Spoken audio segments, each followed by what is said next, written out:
तो अपने आसपास देख लीजिए और बाथरूम में बैठ के ये कहानियां बिल्कुल भी मत सुनना, क्योंकि आपको भी नहीं पता कि कब आपकी मुलाकात किससे हो जाए। आप लोगों की भेजी गई कई कहानियां मेरे पास आती हैं।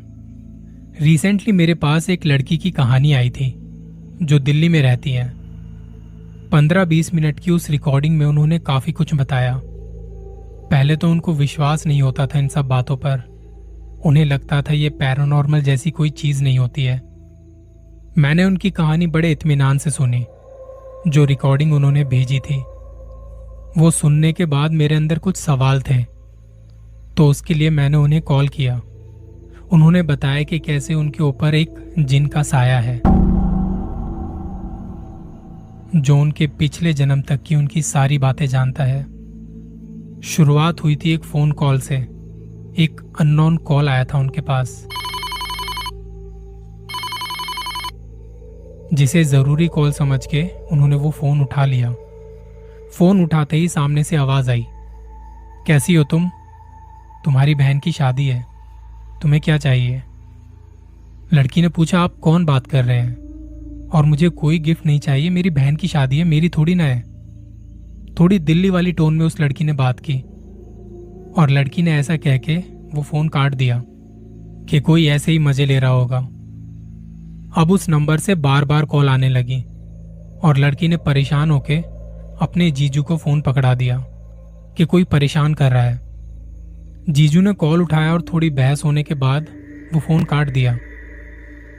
फिर काफी देर तक दोबारा कॉल नहीं आया। शाम को शादी की तैयारियां चल रही थी और तब उसका कॉल दोबारा से आया कि तुम तो बड़ी खूबसूरत लग रही हो। लड़की ने कहा, भाई तुम हो कौन? उसने कहा, तुम मुझे नहीं जानते, मैं तो तुम्हारा सदियों से इंतजार कर रहा था। लड़की अब उसकी फालतू बातों से इरिटेट हो चुकी थी।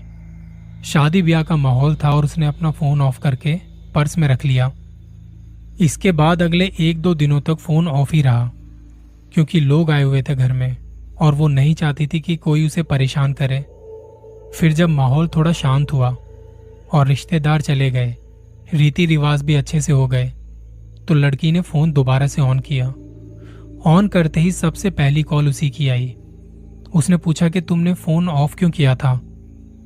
पता है, मुझे गुस्सा आ रहा था। तुम नहीं जानती मैं क्या कुछ कर सकता हूं। मैं चाहता तो तुम्हारा फोन ऑफ होने के बाद भी तुम्हें कॉल कर सकता था, पर मैंने नहीं किया क्योंकि तुम बिजी थी। लड़की बार बार पूछती कि तुम हो कौन। सामने से वो बस यही कहता कि मैं तुम्हें आज से नहीं, सदियों से जानता हूं। फिर लड़की ने थोड़ा फ्रेंडली होते हुए उससे पूछा कि आपका नाम क्या है और आप कहाँ रहते हैं। उस आदमी ने पहले तो अपना नाम बताया और बताया मैं कहाँ रहता हूं। उसने बताया कि वो एक महल में रहता है। लड़की के घर से थोड़ी दूर एक नाले के नीचे का पता उसने दिया कि वहां मेरा महल है। लड़की को लगा बड़ी अजीब बातें कर रहा है। उसने परेशान होकर अपनी बातें अपनी बहन से शेयर की। उन्हें बताया कि दीदी, एक बंदा है जो मुझे फोन करके बड़ी अजीब अजीब सी बातें करता है और अब मुझे उसकी बातों से डर लगने लगा है। दीदी ने कहा, तू एक काम कर, इस बार जब उसका फोन आए ना तो उसे बुला ले कहीं मिलने के लिए। लड़की ने कहा, दीदी आपकी शादी के बाद से मुझे ये बंदा बहुत ज्यादा परेशान करने लगा है और फोन ऑफ होता है तब भी उसकी कॉल आ जाती है। जब भी कॉल आती है तो उसकी आवाज के पीछे से बड़ी अजीब सी आवाज सुनाई देती है। दीदी ने पूछा, कैसी आवाज? लड़की ने बताया, जैसे रात के सन्नाटे में कोई किसी जंगल में घूम रहा है और उसके पीछे से कुछ कीड़े मकोड़ों की आवाज आती है। आसपास से कुछ जानवरों की आवाज सुनाई देती है। लड़की अब बहुत डर डर के रहने लगी थी। दीदी से बात करने के बाद एक जगह डिसाइड हुई कि उसे बुलाना कहाँ है और कब बुलाना है। शुक्रवार के दिन घर के पास में एक फ्राइडे मार्केट में मिलने के लिए उसे बुला लिया। सामने से उस आदमी ने कहा कि ठीक है। इन दोनों बहनों का प्लान था कि घर में किसी को नहीं बताएंगे, अभी पहले हम चलते हैं, फ्राइडे मार्केट है तो भीड़ भाड़ भी होगी। उसने कुछ बदतमीजी की तो आसपास काफी लोग होंगे, उनसे पिटवा देंगे। फिर फ्राइडे का दिन आया और ये लोग मार्केट में पहुंच गए। ये दोनों आते ही अलग अलग हो गए। लड़की को मार्केट में वो बंदा मिला, जबकि इन्होंने लोकेशन पॉइंट डिसाइड नहीं किया था अब तक कि कहाँ मिलना है। मार्केट है पर मार्केट में कहाँ, वो डिसाइड नहीं था। खैर, इन दोनों की मुलाकात हुई और उसने मिलते ही लड़की को अंगूर दिए, क्योंकि लड़की को अंगूर बहुत पसंद थे। लड़की ने कहा, तुम्हें कैसे पता मुझे ये पसंद है? उसने कहा, मुझे तुम्हारे बारे में इस जन्म का नहीं, पिछले जन्म का भी काफी कुछ पता है। लड़की को फिर लगा कि बड़ा अजीब बंदा है, कुछ भी बोलता है। लड़की अब तक उसकी शक्ल ठीक से देख नहीं पाई थी, क्योंकि उसने मास्क पहना हुआ था और उसके लंबे करली बाल, जिससे काफी हद तक उसका फेस छिपा हुआ था, वो काफी लंबा चौड़ा था। लड़की ने उसे बातों में उलझाया हुआ था और बहन को इशारा भी कर रही थी कि वो मेरे सामने खड़ा है, इधर आ जाओ। पर उसकी दीदी को वो दिखाई नहीं दे रहा था। उस आदमी को पता था कि उसकी दीदी भी इसके साथ आई है। उसने कहा, ये तुमने अच्छा नहीं किया, अपनी दीदी को साथ लेके आई हो। फिर उसने लड़की के पास आके उसका हाथ पकड़ा और कहा, मैं चाहूं तो तुम्हें अभी अपने साथ ले जा सकता हूं, कोई कुछ भी नहीं कर पाएगा। इस वक्त लड़की कांप गई थी। भरे बाजार में उसकी ऐसी हालत हो गई थी, वो किसी से मदद की गुहार तक नहीं लगा पाई। फिर उस आदमी ने लड़की को छोड़ा और अपनी बाइक पर बैठा। अपने बालों के बीच से उसे देखने लगा। लड़की ने बताया, उसकी बाइक ऐसी थी कि आज तक किसी और की बाइक में ये सब मैंने नहीं देखा था। बाइक में हड्डियों के स्टिकर लगे थे और उस भीड़ भाड़ वाली जगह पर वो इतनी तेजी से निकल गया कि कोई भी उसकी तरफ देख तक नहीं पाया। थोड़ी देर में लड़की अपनी बहन के पास आई। कहा कि मैं इतनी देर से इशारे करके आपको बुला रही थी, आप क्यों नहीं आए? दीदी ने कहा, मैं इंतजार कर रही थी कि वो बंदा तुझसे मिलने आए तब मैं आऊं। लड़की ने कहा, वो आके भी चला गया, ये अंगूर उसी ने दिए हैं। दीदी कहती, मैंने तो तेरे पास किसी को भी आते नहीं देखा। दोनों बहनें बातें करते करते घर आ गई और उनकी इस टॉपिक पर काफी देर बात होती रही। रात को भी लड़की को नींद नहीं आई। उसे लगा कोई तो है जिसे शायद वो भी जानती है, और ये जानने के लिए उसने दोबारा से मिलने के लिए सोचा कि मुझे देखना है वो है कौन। इस बार जब मिलने की जगह डिसाइड हुई और जब वो मिले, लड़की तब भी उसका फेस ठीक से देख नहीं पाई। उस आदमी ने लड़की को एक छोटा सा बॉक्स दिया था। लड़की ने कहा कि ये क्या है? उसने कहा, इसमें तुम्हारे लिए कुछ है और तुम इसे घर जाके ही खोलना। अगर तुमने बाहर खोल के देखा तो कुछ भी पता नहीं लगेगा तुम्हें मेरे बारे में। और फिर से बड़ी तेजी से वो वहां से चला गया। लड़की ऑटो से घर जा रही थी। उसने वो बॉक्स निकालने के लिए पर्स में हाथ डाला तो अब उस बॉक्स की जगह पर्स में से राख निकली। अब लड़की और भी ज्यादा डर गई कि यह आदमी है कौन, वो मेरे बारे में इतना सब कुछ जानता है कैसे, और मैंने उसका चेहरा तक नहीं देखा। मेरे पास भेजी गई रिकॉर्डिंग में अभी तक जितना भी मैंने सुना था, मुझे समझ नहीं आ रहा था कि क्या ऐसा हो सकता है। मैं खुद पैरानॉर्मल चीजों में बहुत बिलीव करता हूं। मैंने खुद देखा है और महसूस भी किया है। मेरे अंदर अब उथल पुथल मची थी, तो मैंने लड़की को कॉल कर दिया। थोड़े बहुत इंट्रोडक्शन के बाद जब हमारी बात आगे बढ़ी तो मैंने पूछा, क्या ये कहानी सच में आपके साथ हुई थी? क्या ये सच है? लड़की ने कहा, मैंने अभी तक तो आपको कुछ भी नहीं बताया है। मैंने कहा, मतलब? तो अब आगे जो भी उन्होंने बताया वो मेरे लिए भी हैरान कर देने वाला था। उसने बताया कि धीरे धीरे इसकी खुशी, सुख, चैन, शांति सब दूर होती चली गई। कुछ अपने भी थे, वो भी दूर हो गए, और यहां तक कि कुछ इस दुनिया से ही चले गए।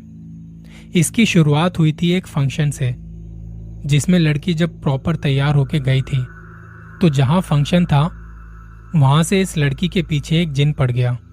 उसे ये पसंद आ गई थी, और ये तो आप भी जानते हैं कि जिन ज्यादातर लड़कियों की तरफ अट्रैक्ट होते हैं।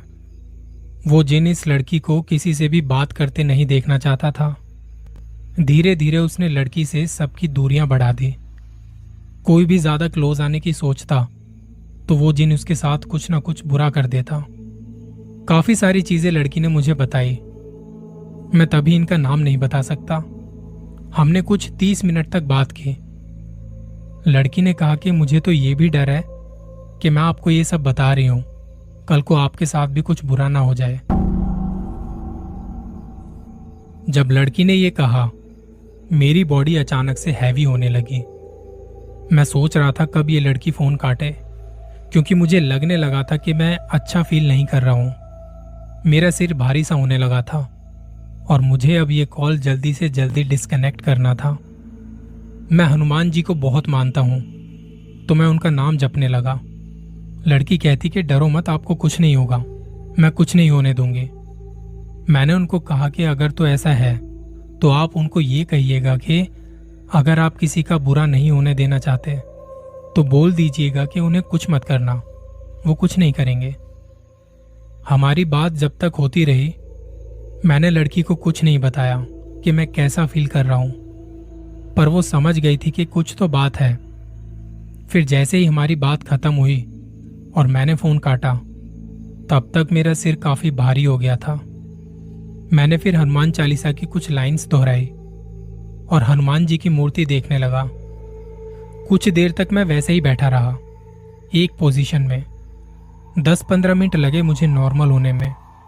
खुद को थोड़ा और शांत करने के लिए मैंने फिर फोन को रख दिया और टीवी देखने लगा, अपना ध्यान भटकाने के लिए। अभी थोड़े टाइम पहले मुझे एक कमेंट भी आया था कि आप इतनी हॉरर कहानियां सुनाते हो, आप अपना ख्याल रखिए, आपको कुछ होता तो नहीं है ना। इस कमेंट का मैंने रिप्लाई किया था कि एक कहानी में आपको बताऊंगा कि मैं कैसा फील करता हूं। मैं पिछले कई सालों से हॉरर कहानियां सुनाता आ रहा हूं। मेरी लाइफ में बहुत ऐसे इंसिडेंट हुए हैं जब आप सामने से देख लेते हो और आपकी रूह कांप उठती है। पर इतना कुछ देखने के बाद भी कभी ऐसा नहीं लगा था जैसा इस बार मुझे फील हुआ था इस लड़की से बात करने के बाद।